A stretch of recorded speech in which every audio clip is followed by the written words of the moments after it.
What was the happiest mistake you ever made? This didn't happen to me, but it happened to a friend. My friend Tony lived paycheck to paycheck in assorted jobs. He inherited $50,000 when his grandmother passed away. His friends convinced him to invest the money rather than spend it on a new car, vacations, etc., and eventually he agreed. Another friend, Jack, who worked in finance, convinced him to put the $50,000 into Cisco stock. This was back in April 2000.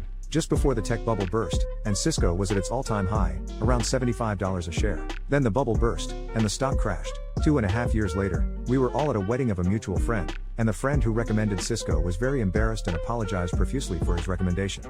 Tony, what do you mean?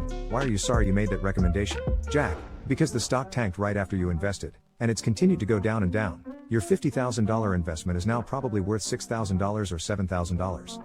Haven't you looked at your statements? Tony, sure, I've looked at the statements. It's up to about $83,000. It's doing great. Jack, you must have misread your statement. Maybe it said $8,300? When was that statement? Tony, maybe 2 weeks ago, and I'm sure it said $83,000. Jack, that's impossible. After the reception we all went back to Tony's apartment and Tony pulled out his last statement, which indeed did say $83,000. Then we saw why. Tony bought the wrong stock. Jack had told him to buy Cisco, the high-tech company, and Tony bought Cisco, the food distribution company. Both stocks are pronounced exactly the same.